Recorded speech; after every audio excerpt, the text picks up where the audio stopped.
Guru itu bukan pengajar, guru itu bukan pendidik. Guru adalah mengajar dengan rasa. Guru itu penyambung lidah antara Tuhan dengan anak didiknya. Itu disebut mursyid. Assalamualaikum warahmatullahi wabarakatuh. Terima kasih, selamat malam, salam sejahtera untuk kita semuanya. Salam, Om Swastiastu, Namo Buddhaya, salam kebajikan.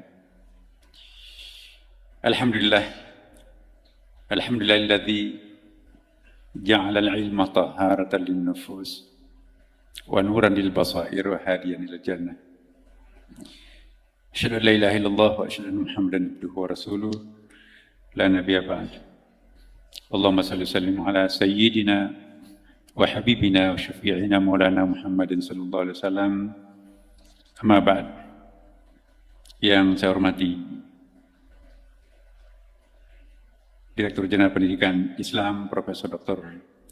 Abu Rahmat MAG. Terima kasih, acaranya sangat menarik ya pada malam ini. Ya, menghadirkan guru dari berbagai pelosok. Yang juga saya hormati pada kesempatan ini Pak Sekjen Profesor Ali Ramdhani, beserta seluruh pejabat eselon 1 dan 2. Staf ahli, staf khusus, dan tenaga ahli Menteri Agama Indonesia, dan juga sama-sama kita hormati hadir juga bersama kita di sini Direktur Utama BPJS Ketenagakerjaan Pak Anggoro.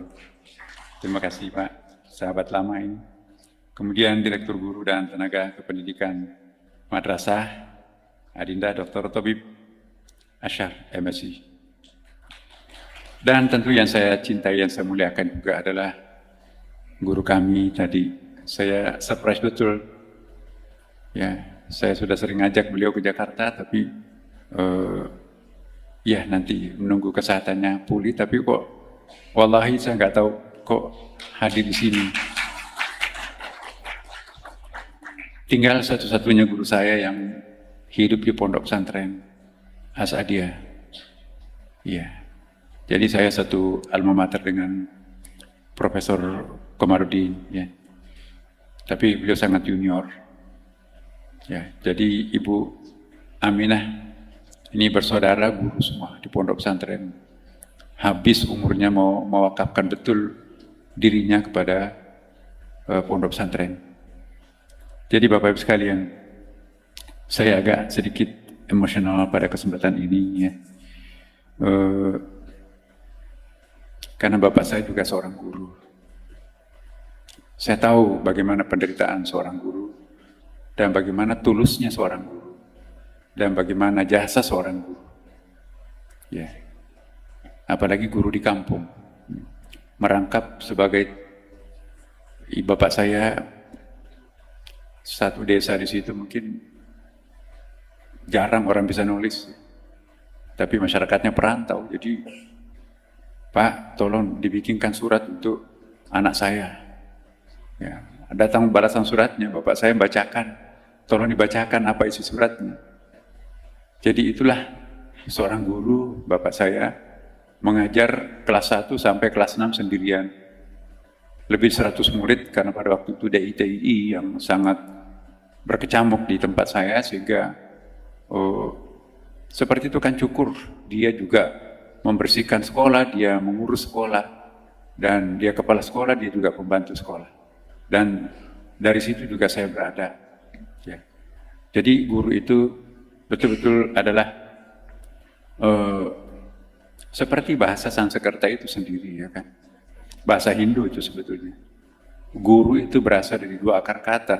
Gu artinya kegelapan, ru artinya obor. Jadi guru adalah obor yang menerangi kegelapan. Bukanlah seorang guru kalau tidak mampu membawa cahaya di dalam benak dan pikiran seorang anak didik. Nah, untuk itu tidak semua pendidik, apalagi pengajar itu bisa disebut guru. Dalam agama Hindu, guru itu melalui tahapan yang luar biasa.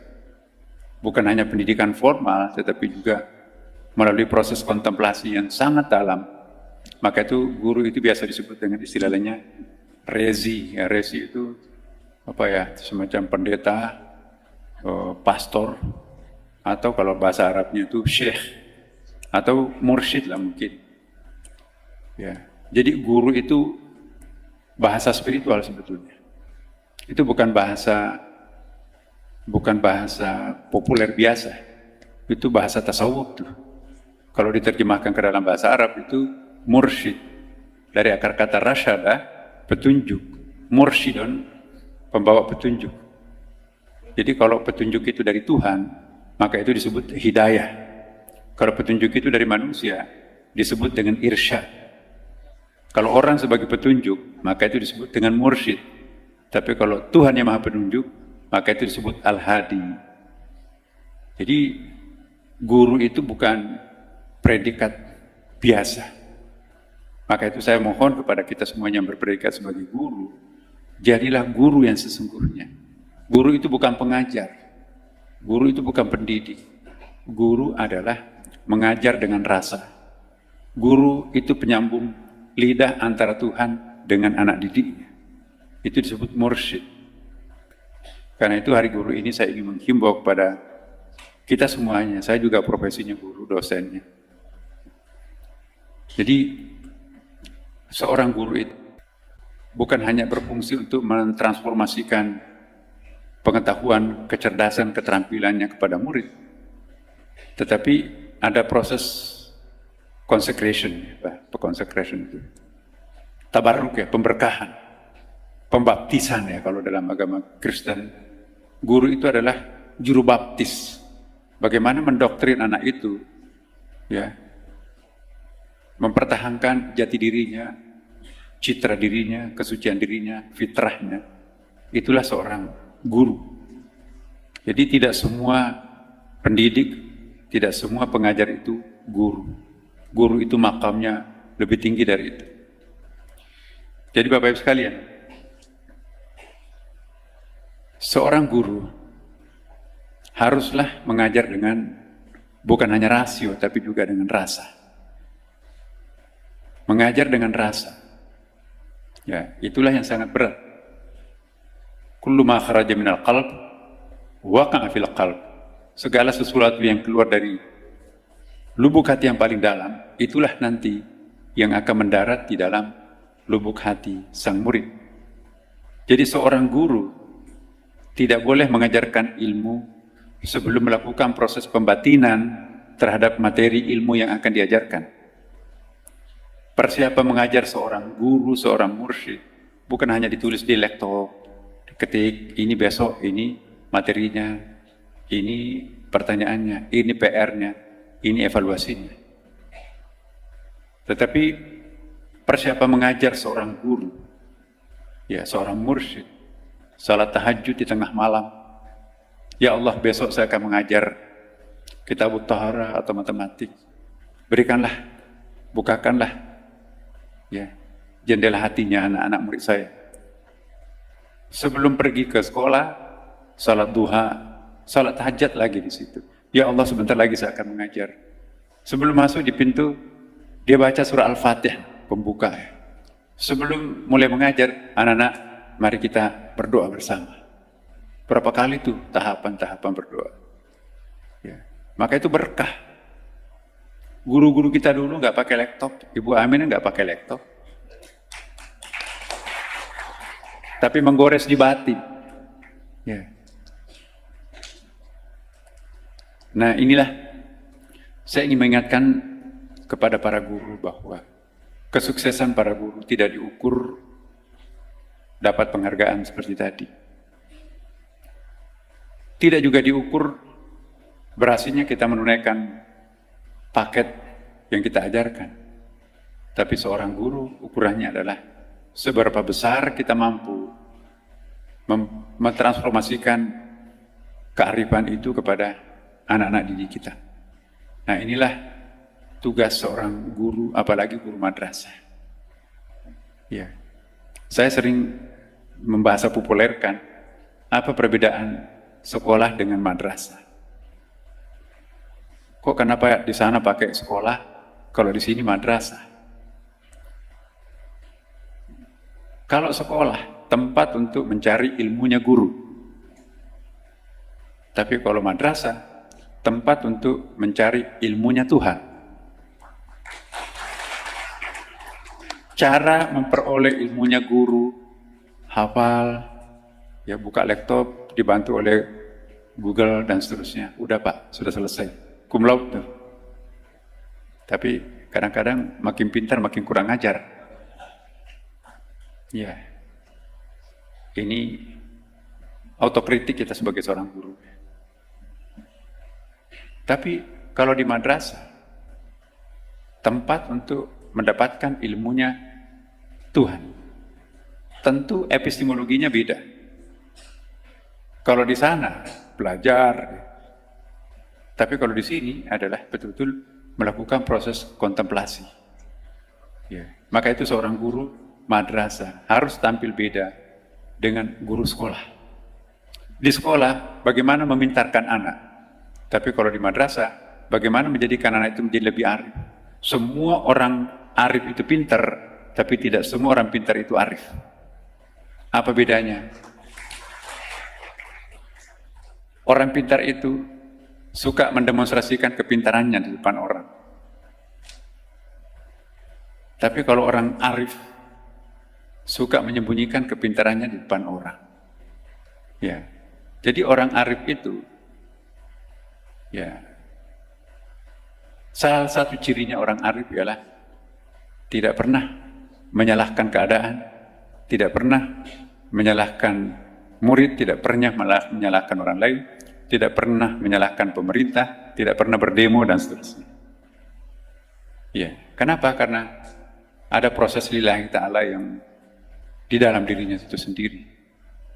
Nah, inilah sedikit saya ingin memberikan pengertian baru apa yang dimaksud dengan sekolah, apa yang dimaksud madrasah, apa yang dimaksud guru. Ya, jadi guru itu lawannya adalah murid, ya kan? Murid itu bukan anak sekolahan. Murid dalam bahasa Arab itu bahasa tasawuf itu tingkat tinggi. Ya, arada yuridu, orang yang bersungguh-sungguh. Ya, orang yang bersungguh-sungguh mencari ilmunya Allah itu murid.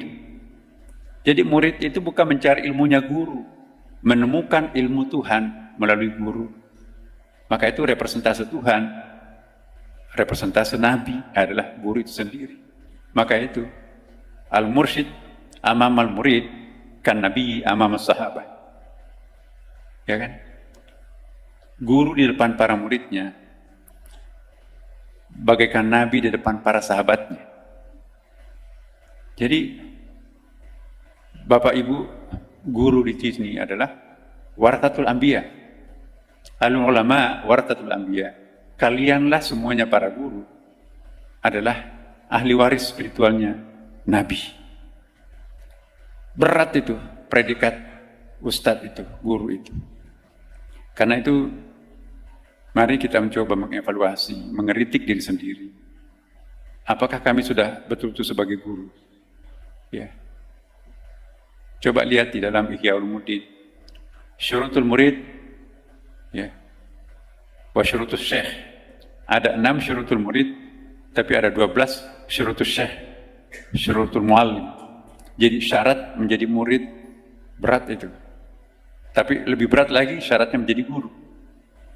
Ya, 12 persyaratan untuk menjadi guru dan 6 syaratnya untuk menjadi murid.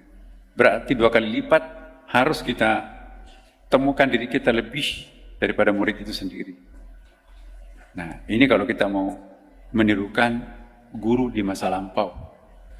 Maka itu guru di masa lampau, teman-teman, tidak pakai laptop, tidak pakai alat peraga canggih, tapi melahirkan seperti Ibn Rushd 1200 tahun yang lampau. Di pagi hari dia dokter spesialis, ahli bedah, kitab tib 20 jilid. Di siang hari dia seorang filosof, menulis syarah Plato dan Aristoteles, menulis satu buku yang mengkritik gurunya, ya, Tahafutul Falasifah, kerancuan para pengkritik filsafat, mengkritik bukunya Imam Al-Ghazali, Tahafutul Falasifah, Dia menulis tahap itu tahap. Tidak mungkin bisa mengeritik, mensyarah seorang Plato, rivalnya adalah Aristoteles, kalau dia nggak membaca buku itu. Di sore hari dia seorang qadhi, hakim agama. Dia menulis Bidayatul Mujtahid 2 jilid. Saya tidak pernah membaca perbandingan mazhab Abu Hanifah, Malik, Syafi'i, Ahmad bin Hambal, dan Syiah. Itulah 2 jilid Bidayatul Mujtahid. Tapi di malam hari, Kitabul Hikamnya itu, buku tasawuf, dalam sekali tasawufnya Ibn Rushd. Lupa kalau dia itu seorang filosof. Lupa kita kalau dia itu seorang dokter. 4 disiplin ilmu yang dia kuasai. Tanpa lektor. Siapa gurunya? Guru mereka itu adalah impersonal teachers. Alangkah miskinnya seorang murid, dan bukanlah murid yang sejati kalau gurunya hanya orang. Ada yang disebut dengan impersonal teachers. Coba kita lihat Al-Quran tuh. Ini kok jadinya ceramah ini?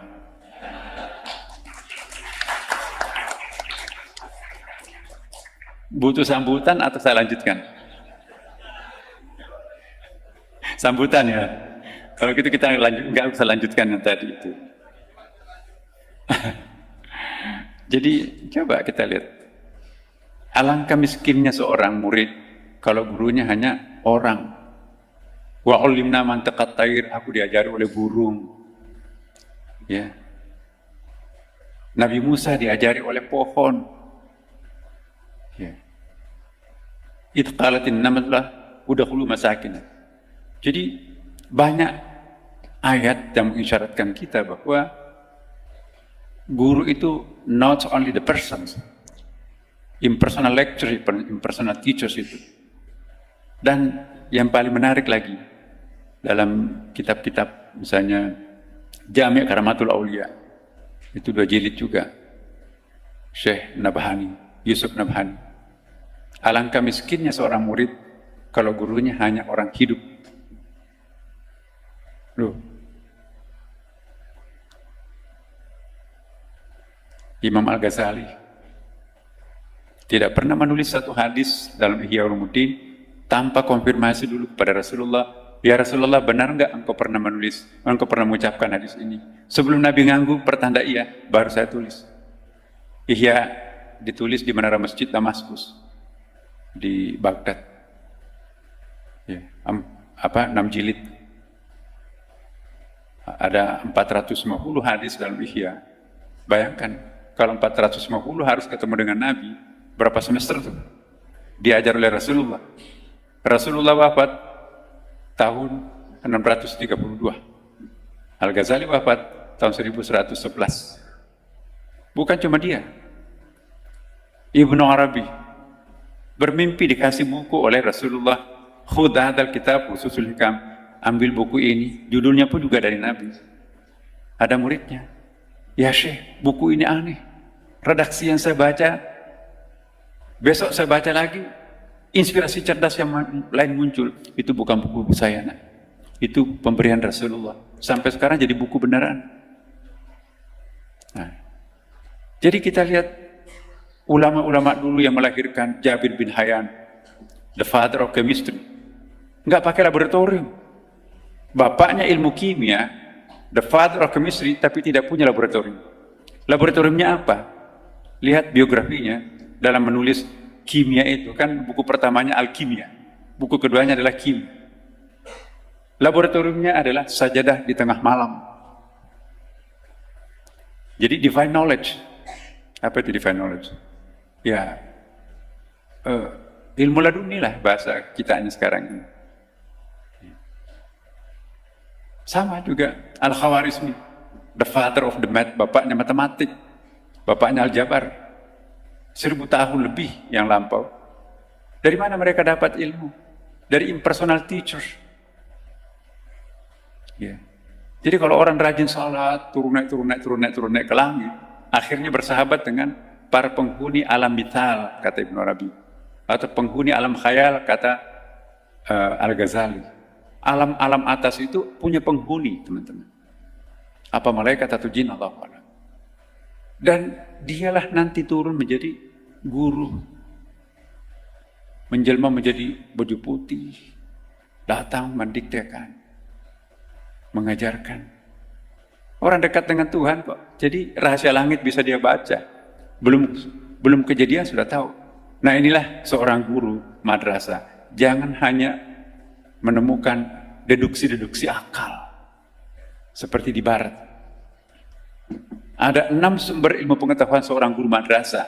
Dan sumber pengetahuan sekolah itu hanya 1, deduksi akal.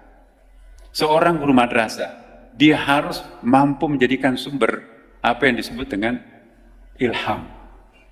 Fa'alhamaha fujuraha wa taqwa.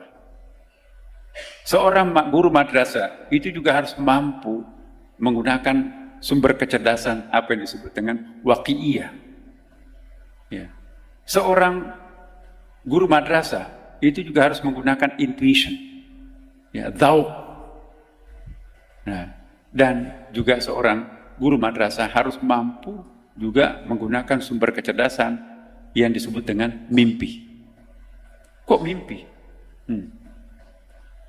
Ini salah satu kesombongan intelektual masyarakat modern, meminggirkan mimpi. Guru madrasah harus percaya kepada mimpi. Mimpi itu adalah sarana divine knowledge. Mimpi itu ada 5 macam dalam Quran. Ada al-hilmun, mimpi basah itulah kayak itu. Ya batagul hilm. Ada mimpi yang disebut manamat. Kalau mengingkari mimpi, gugur wajibnya kurban. Dalilnya kurban itu adalah mimpi. Ini ra'aitu ahada asyara kaukaban. Ini arafil manami anni azbaka fandur mata tara. Qala ya if'altu marasatujudi insyaallah minas sabirin. Ayah, laksanakanlah mimpimu. Kok kenapa? Nabi Ismail rela digorok karena redaksi yang digunakan ini arafil manam. Kalau ini arafil hilmi jangan dulu ayah, itu bunga-bunga tidur.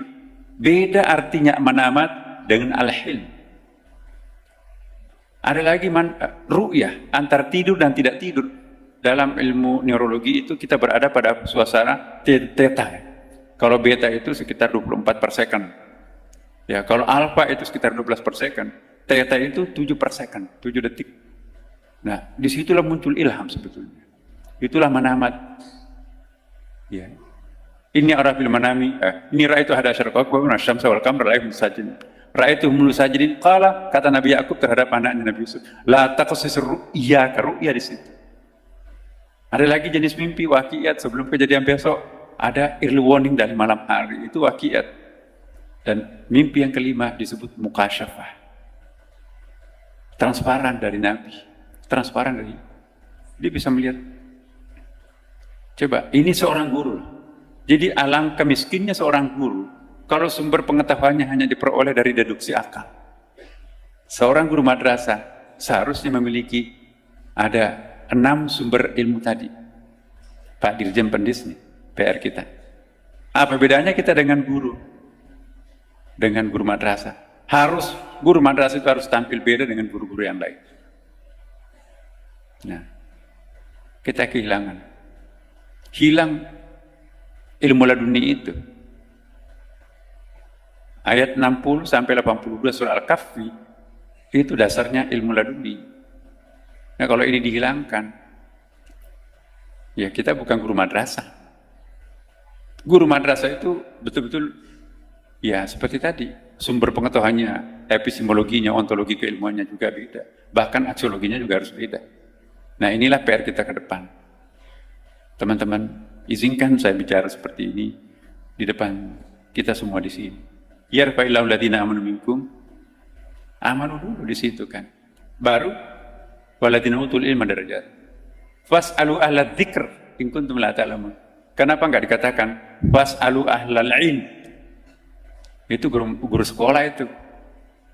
Tapi kalau mentok guru sekolah, tanyakan guru madrasah. Karena dia ahli dzikir. Fas'alu ahla dzikr, tanyakan kepada ahli dzikir. Connectingnya dengan Tuhan.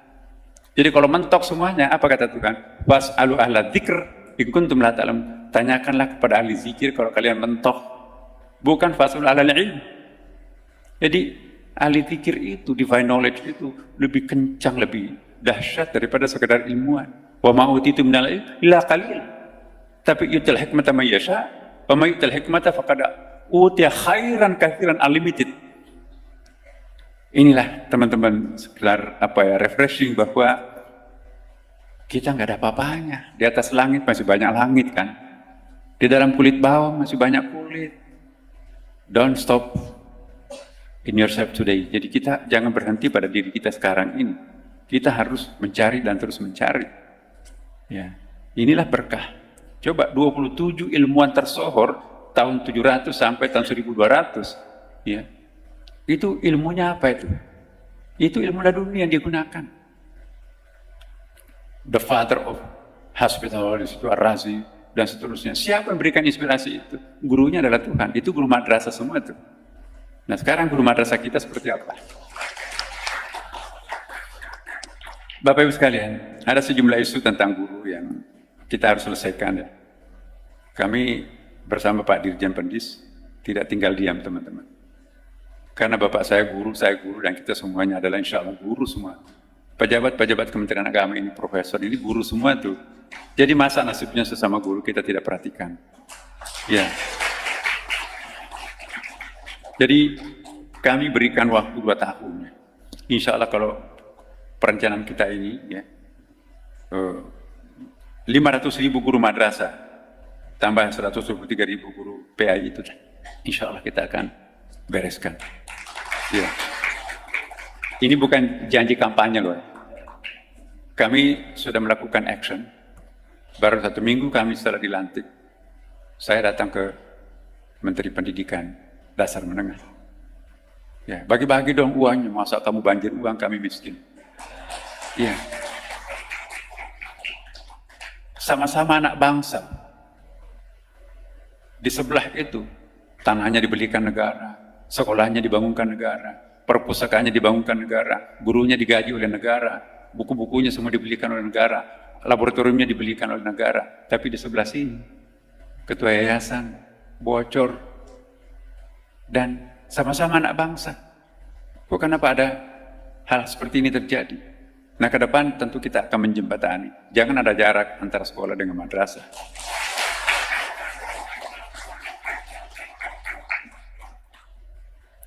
Sorry, jangan-jangan keringat dan darah yang mengalir di lingkungan madrasah untuk memerdekakan Republik ini lebih besar daripada yang lain-lain. Tapi kenapa harus yang jadi penonton? Ya, alhamdulillah Pak Prabowo ya punya concern seperti ini, dan kami akan ikut mendampingi dengan beliau. Ya, jadi saya ke Dikdasmen. Insya Allah, jadi kami sudah komitmen. Insya Allah sebagian akan kita bebankan pendanaannya kepada Dikdasmen. Di sana kelebihan uang. Di samping itu juga kami akan mendesak Kementerian Keuangan. Sisanya lagi kurang lebih berapa itu Pak Dirjen. Kami punya perhitungan-perhitungan, mudah-mudahan dalam tempo 2 tahun ini kita sudah terselesaikan 500.000 ini. Dan itu memang jumlahnya, uangnya banyak. Itu ratusan miliaran. Tetapi insya Allah kalau kita berusaha, pintar melobi, insya Allah bisa kita selesaikan. Kemudian, Bapak Ibu sekalian, tentu kita harus juga melakukan pendekatan kepada stakeholders kita, seperti Komisi 8 DPR, Bappenas, Kementerian Keuangan, dan kementerian lembaga yang lain. Ya. Kemudian juga untuk lingkungan perguruan tinggi, kami juga punya pengalaman ya, mentransformasikan IAIN menjadi UIN. Saya direktur eksekutifnya waktu itu. Jadi kami tahu bagaimana merintis, meminjam uang dari luar, IDB dan seterusnya, sehingga UIN hadir seperti sekarang ini karena mencontoh UIN Jakarta pada waktu itu. Kemudian Hari Guru tahun 2024 ini, saya suka temanya, Guru Berdaya Indonesia Jaya. Nah, terakhir saya minta kepada teman-teman dari guru madrasah atau guru agama, kan di sini juga ada agama lain datang. Anggaplah itu sama dengan guru madrasah juga, guru agama juga kan. Ya, itu tadi. Kita harus lebih mempersiapkan mental kita sebagai seorang guru madrasah. Ekspektasi masyarakat kita itu terhadap Kementerian Agama itu besar sekali, seperti kain putih. Jadi setetes noda di situ akan sangat norak kelihatan. Kalau kementerian lain ada coklat, ada hijau, nodanya kayak kelihatan sangat, ya kan. Karena itu teman-teman, ekspektasi malaikat, masyarakat kita itu juga mau melihat guru madrasah itu seperti malaikat. Kiai-kiai itu harus seperti malaikat. Pondok pesantren harus seperti surga. Tidak boleh dinodai dengan kejahatan seksual dan sebagainya. Padahal penghuninya juga manusia biasa kan, bukan malaikat. Ya. Nah itulah satu tanda. 1, 2, 3, tapi di blow up, itu isunya sangat besar. Karena itu saya mohon kepada guru-guru madrasah, mari memelihara identitas kita sebagai guru agama. Sebab kapan kita menjadi isu itu luar biasa. Media itu akan memblow up. Ya, itulah konsekuensinya menjadi guru madrasah. Dan saya mohon juga kepada teman-teman semuanya, ya, belajarlah kepada pengalaman para guru-guru kita terdahulu. Ya. Metodologi, ya. Mari kita ingat apa yang dikatakan oleh Imam Syafi'i, al-ilmu nurun wa nurullah la yubda li 'asi. Ya. Syakautu ila waqi'in su'i hifti, aku curhat kepada guruku namanya Waqi'. Jadi kalau Imam Syafi'i itu kan sangat sopan orangnya. Tidak pernah menyebutkan nama gurunya langsung, kecuali guru impersonalnya tadi itu. Jadi kalau Imam Syafi'i menyebutkan guru tanpa bid, itu guru spiritual yang sudah wafat. Aku curhat kepada mereka, kepada dia, Al-Waqi', tentang lemahnya hafalan saya, lambat untuk dihafal tapi cepat kabur. Fa arsyadani an tarkil ma'asi, lalu aku dinasihati, tinggalkan semua dosanya. Al-ilmu nurun, ilmu itu cahaya, wa nurullah la yubda lil 'asi. Dan ilmu itu tidak akan masuk ke dalam hati yang kabur karena dosa. Nah, jadilah guru. Gu artinya obor, kegelapan. Ru artinya obor. Guru obor yang mengusir kegelapan muridnya. Inilah harapan kami kepada kawan-kawan seperjuangan semuanya. Kalian adalah kami, dan kami juga adalah kalian. Jadi kita nggak ada bedanya. Kami akan menjadi pendengar aktif terhadap keluhan para guru. Sebab tidak mungkin Indonesia bisa bersaing dengan negara lain kalau gurunya lemah. Nah, untuk memperkuat guru ini perlu energi dan perlu, saya tahu apa kekurangan, apa kelemahan Bapak Ibu sekalian. Tetapi juga ada statistik. Saya suka membaca statistik. Ya. Undang-undang kita memberikan 20% kepada lembaga pendidikan. Tetapi ada temuan, ternyata tidak berbanding lurus antara kenaikan kesejahteraan para guru dengan mutu pendidikan kita. Artinya apa? Ya, kesejahteraannya naik, tetapi kualitas murid kita tidak berkontribusi secara berbanding lurus. Ini data-data statistik yang menemukan seperti itu. Seharusnya makin tinggi tingkat kesejahteraan seorang guru, maka mutu pendidikan itu pun juga akan semakin bertambah naik. Tapi ternyata tidak berbanding lurus. Ini autokritik buat kita semuanya. Mungkin bukan guru madrasah, tapi insya Allah guru madrasah, ya sedikit tapi bisa cukup. Anaknya itu. Coba bayangkan teman-teman. Belanja negara untuk sekolah sekian, tapi belanja negara untuk madrasah dan pesantren hanya sekian. Tetapi mampu mempersembahkan mutu yang luar biasa. Itu miracle tuh. Jadi ini juga suatu alasan ya, bahwa ternyata tidak semuanya ditentukan oleh uang. Yang menentukan siapa? Ya, Tuhan. Kita hanya sederhana, tapi mampu melahirkan insan cendekia. Tak tertandingi per hari ini ya kan Pak Dirjen. Ya. Jadi inilah harapan kami dari lubuk hati saya yang paling dalam. Mohon maaf saya nggak baca sambutan. Ya, tapi mudah-mudahan ini menjadi bekal untuk kita semuanya. Mari kita membuka lembaran baru kita sebagai guru yang sejati, guru madrasah yang sejati, dan insya Allah yarfa'illahu alladziina aamanu minkum walladziina utul ilma darajat. Tidak mungkin Tuhan akan menyanyiakan seorang guru sejati. Peganglah itu. Demikian. Wallahumma fiqh ila aqwamit thariq. Wassalamualaikum warahmatullahi wabarakatuh.